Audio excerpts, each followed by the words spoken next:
Morning, everyone. Today I am going to take you for a little walk around the property. It's probably going to be about a 10 or 15 minute video. I'm going to do it with very little cuts. I might cut you going across the field, but it's an interesting piece of property, so I hope you enjoy it. We're recording. This is the brush pile we're going to burn this winter. It all came from the side hill above where we're going to build the house. Pretty good sized pile. It should be fun. Callie's crazy. You see the girls running around. Callie's the puppy. She's the golden retriever. And then the two old labs. The closest one is Ellie Mae, and the furthest one is Oreo. And we're accompanied by my granddaughter today, Brianna.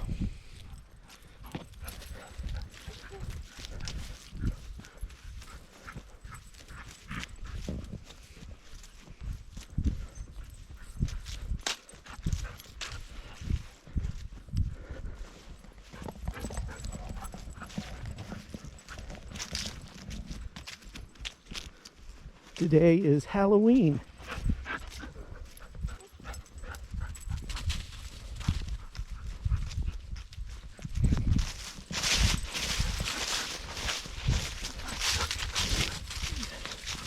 So you can see the old sap lines that run down. There's an old bunk down there that there used to be a tank on. The lines need to be replaced. And eventually I'll get to that. There's about 50 trees on the property that we can tap, which is a pretty good amount for just a little piece of property. We walk along, there's a lot of spruce and fir you'll see. Not many popple. These right here are just a few. But a lot of maple. And we'll get to a place where it's just completely maple. There's places where it's just spruce and fir. And there's places where it's just cedar.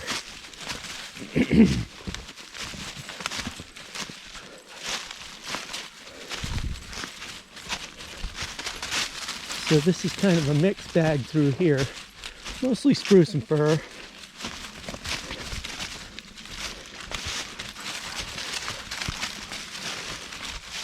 This is a little footpath that my middle grandson helped me make, and it's perfect for just walking. You don't want to have to take any equipment through here, that's for sure.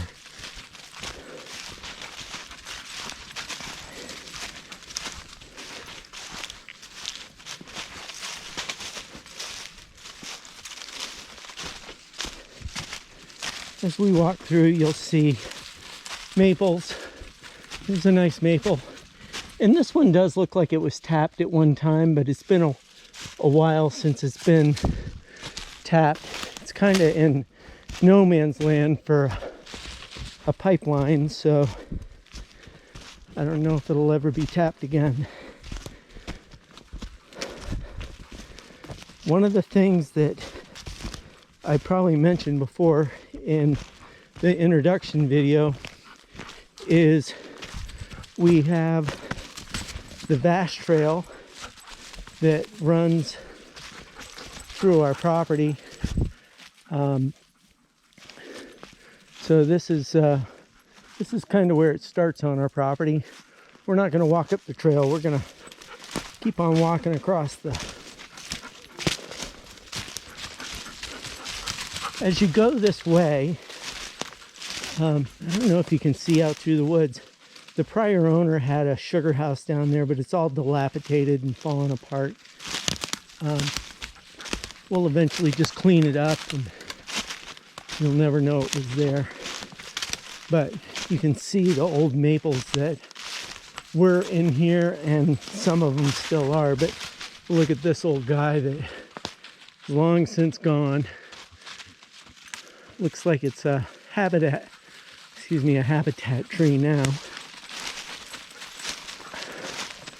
But there's a monster next to it here. I'll show you that one. This is one of the smaller of the bigger maple trees. It's a beauty. Go stand up next to it, Bree. Give them an idea how big it is.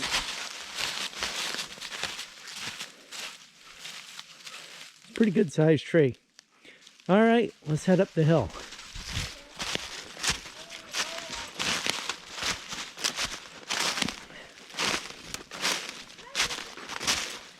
Come on, girls.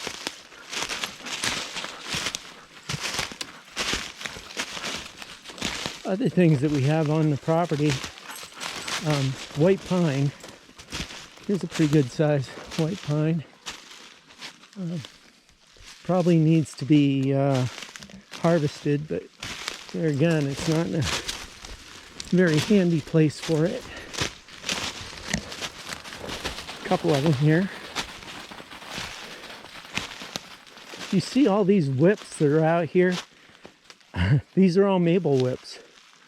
So everything, it wants to be maple here. I should say most of them are maple whips.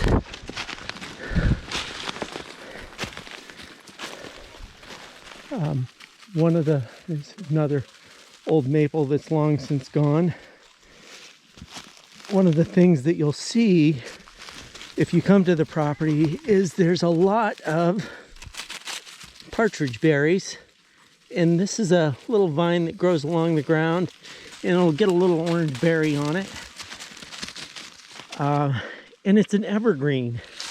You can dig that up in the middle of winter, and it'll be just as green as it is today.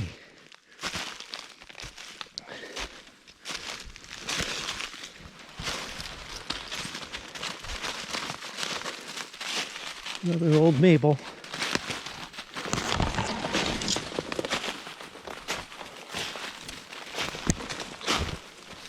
It seems like we're going back and forth here, but trying to pick my way up through the woods.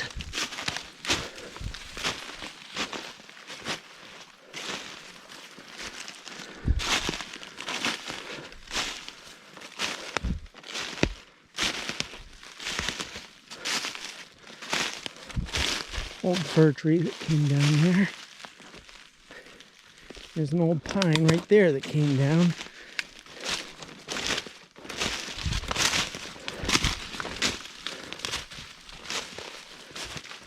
Another big old maple out there in the distance.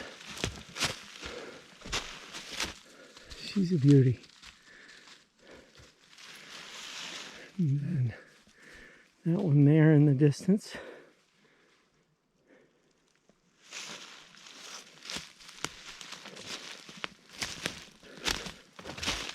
Coming up the hill.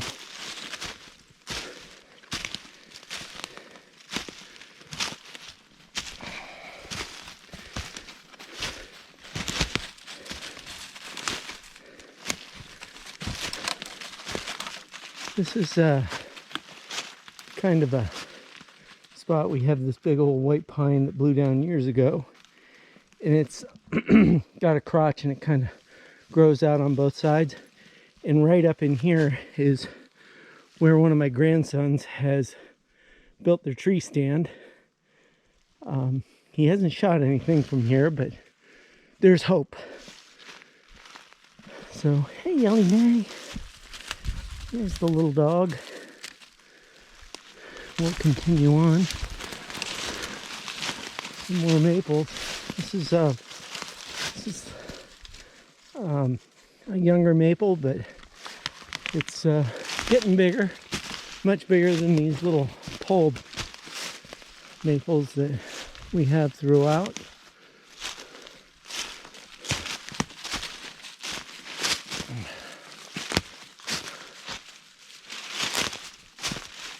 We have beech, not many beech, but we do have a lot of maple up here. So, I look, when I first came here, I had the intention of coming through and just pulling all the taps. And I talked to people and mixed emotions about it. You can pull them, you can leave them. We'll eventually pull them all out.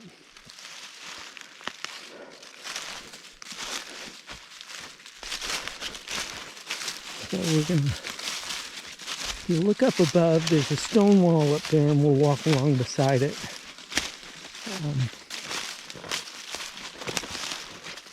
And that's our property line.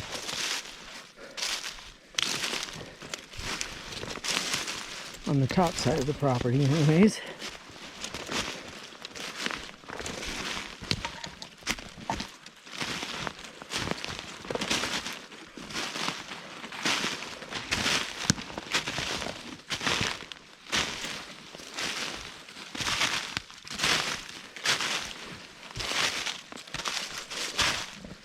The shape of this property is kind of like a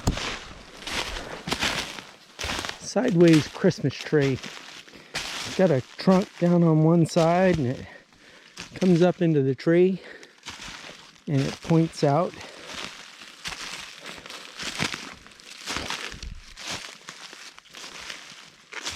I think I've lost the two young girls. Oh well, they know their way home.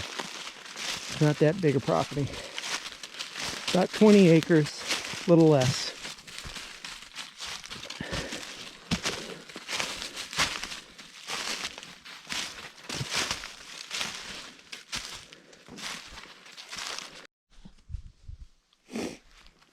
So, I think I've lost half my crew here. Probably turned around, went back. It's about 30 degrees, so it's pretty chilly.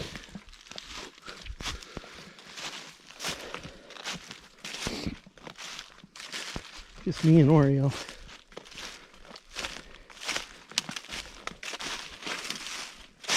So to one side of the property is state land. The other side, the lower side is the road. And the top side is this huge piece of property. Probably, there's Ellie Mae. Probably, I don't know, 400 or 500 acres. And it's all in conservation. So it's good to have good neighbors. See, this is kind of opening up from the softwoods into a hardwood stand.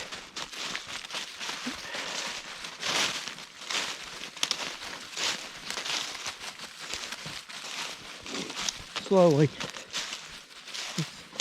Some spruce and fir here and there, but for the most part it's all hardwood. And this piece of property is very difficult for me to get into with any kind of equipment because there's a wet area between the lower part of the property and the upper part of the property. And because we snowmobile, I don't want to shut down this section of trail to do winter logging up here, and that's about the only time you'd be able to do it. The trail that runs through our property is not easily bypassed, so we'd really be shutting down a huge part of Vermont, this part of Vermont, if we were to close our trail for logging. So I'm willing to take the hit and let this go. Who knows, maybe in the future we'll have an opportunity to do it, but it's not going to happen anytime soon. We've got plenty of timber down below without having to worry about anything up here. Now we're kind of getting into a pole stand here. There's a couple big trees, a couple big seed trees, but for the most part they're between 2 inches and 8 inches maybe. There's some ash mixed in, but mostly it's all maple.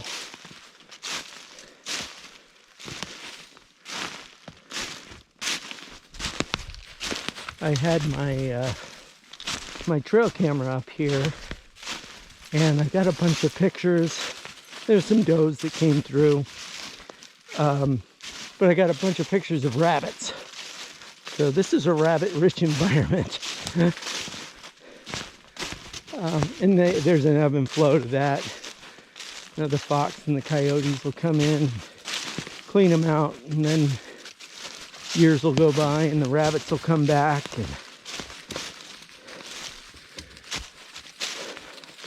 But the predators will get into an area where the rabbits are thick and they'll thin them down. So if you we'll look up to the top side of the property. That's that conservation property up there, and they maintain it beautifully. It's mixed woodlands with meadows and fields, and the people that own it just take they take really good care of it.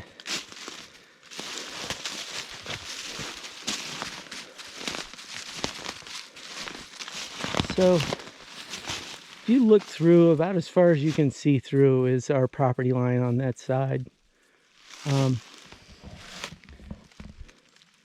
going to start heading down the hill, and we'll get into a little different part of the property.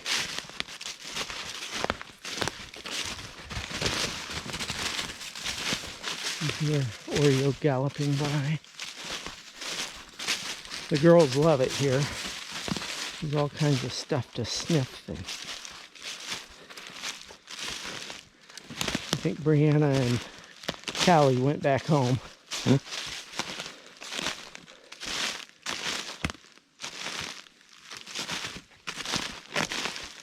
So this is kind of our transition out of this little pole stand and back into softwoods. And we got a little stretch of spruce and fir, but that spruce and fir quickly changes over to white cedar.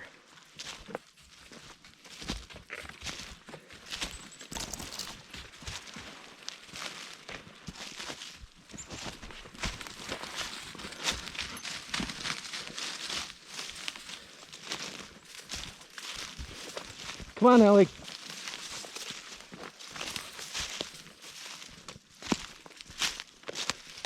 There's all throughout the property there is random maple trees, and that's one right there. You can just see the trunk of it. But this is spruce and fir, and you can see it's starting to get a little wet here. Moss in the rocks, and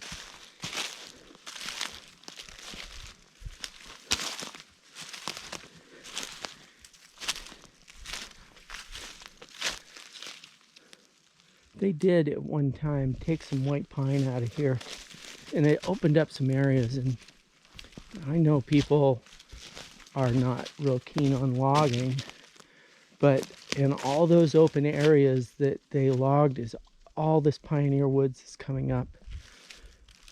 The wildlife loves it. It gives cover for the smaller animals and shelter and feed throughout its life for the bigger animals. And if you've ever been into a single species dominant forest, you will see a desert underneath. And I'm going to show you an example of that. Here's a cedar. We're starting to get down to the cedars, and these are pretty good sized trees, and they're fairly straight. That's one of the medium sized ones there. There's some that are much bigger. As we head down the hill, you'll see what I'm talking about. And I have some very small examples of desert underneath a forest canopy. So if you look out here, they cut up in there, and you can see all the small stuff coming up, and it's really really a diverse forest. Now we're going to go down into this cedars,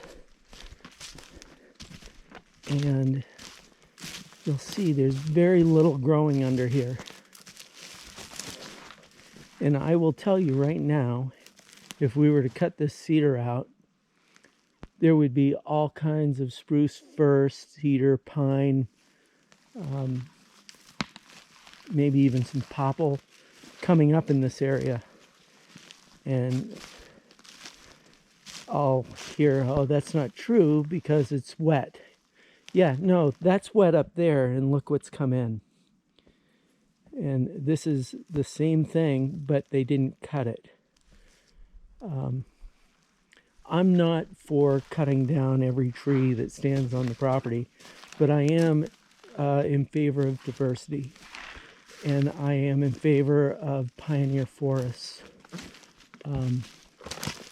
It just makes your property so much more diverse.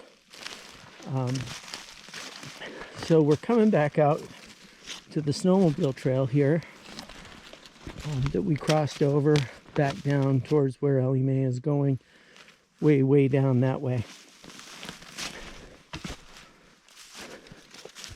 There's down there, Ellie, this way. There's another example of where this was cut off years ago, and you can see all the different trees that are coming up over there. And then you continue down into that cedar forest, and there again, there's not much underneath. Come on, Ellie. And we'll walk on the snowmobile trail for a little bit.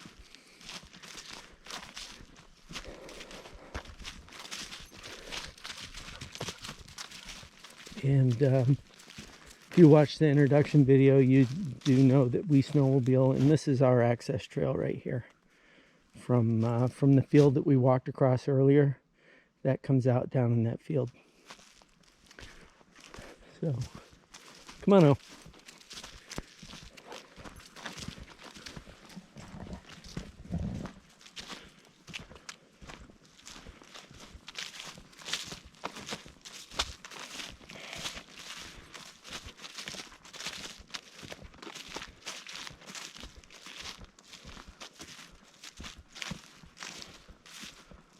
So this is, that's out in those cedars that we were just in. You see along the edge where the light gets in, all this fur is coming up.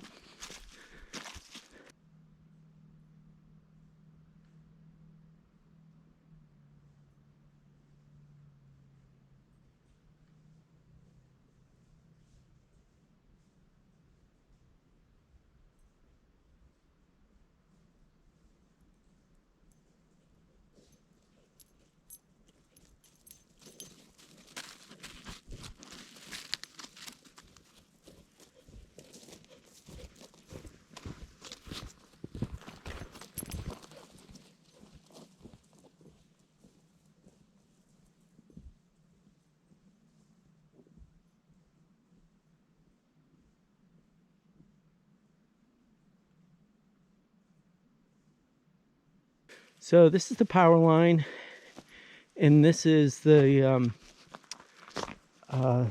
edge of our property here. You can look all the way back up the power line, and if you can see way back up in there, you can see that stone wall, and then the meadow on the other side that belongs to the neighbor that's all in conservation.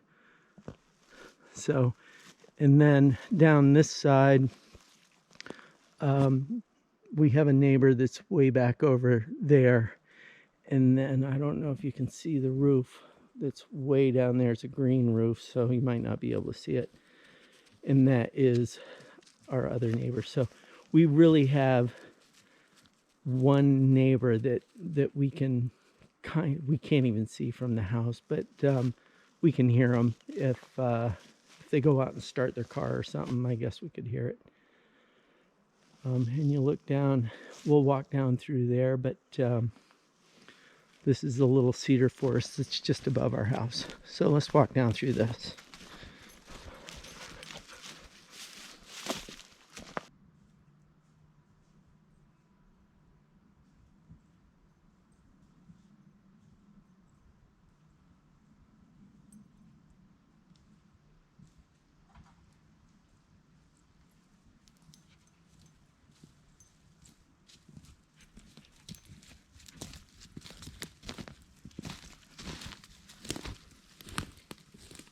is one of the outbuildings. We just use it as storage. It'll probably end up getting torn down because it's kind of rotting at the bottom.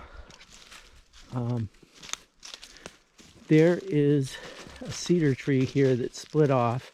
Looks like it's got red rot up the middle of it. But see how it sways up into that pine tree? And if I cut that right now, it would have that natural arch up there.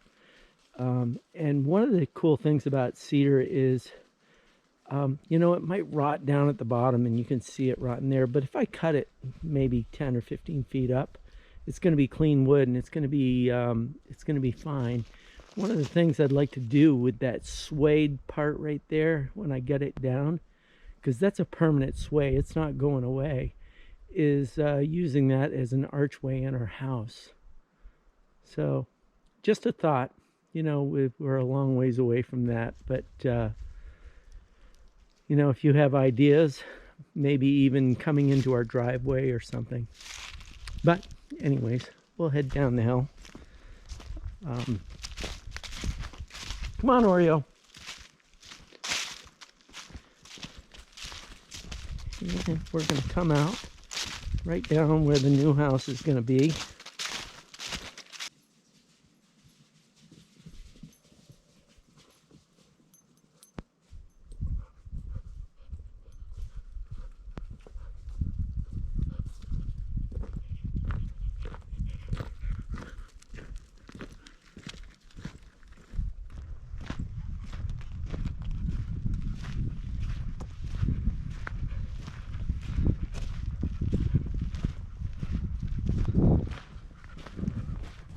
All right, I'm going to put you down here.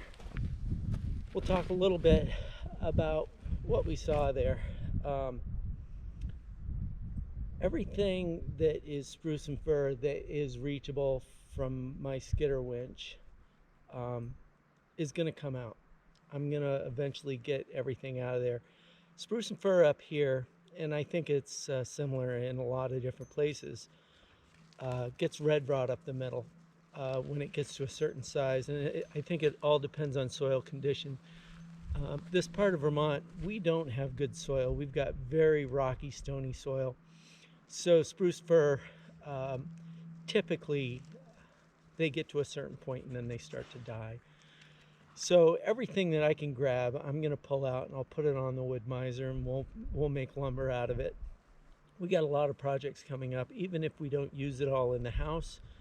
We got a garage to build. We have a sawmill shed to build. We want to rebuild the sugar house, and maybe eventually we'll build a shop. So there's plenty of things to do with the lumber. Instead of letting it die in the woods, we're going to pull it out. As for the pine, there's not a lot of it here. What I can grab, I'll probably grab it and pull it out. If it's over like 21 inches chest height, we'll grab it and get it out of the woods. Anything that's bigger than that, I'm not sure. It's tough to manage. It's kind of a pain in the ass. Any of the ash, that's going to come out for firewood. We haven't gotten the ash beetles like they have in a lot of the country up here, but it's just a matter of time before they come in and they kill the ash population off. So I'm just going to get it right out of the woods, everything I can grab anyways. And then that leaves us with the cedar. I am going to select out some cedar for the timbers in the house.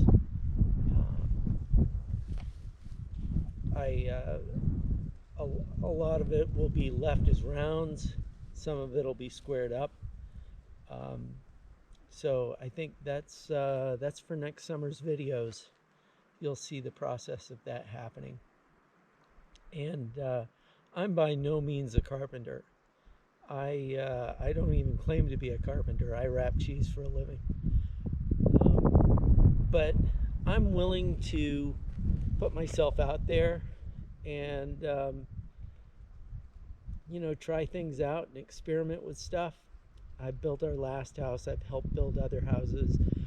I've overseen over 20 houses built when I worked in property management. So I'm not completely oblivious to how houses get built. And me building it myself, I'm not delusional about how quickly it's going to get done. It's going to be a process. It's a good size house. Granted, it's only one level, thank God, because I'm not good with heights.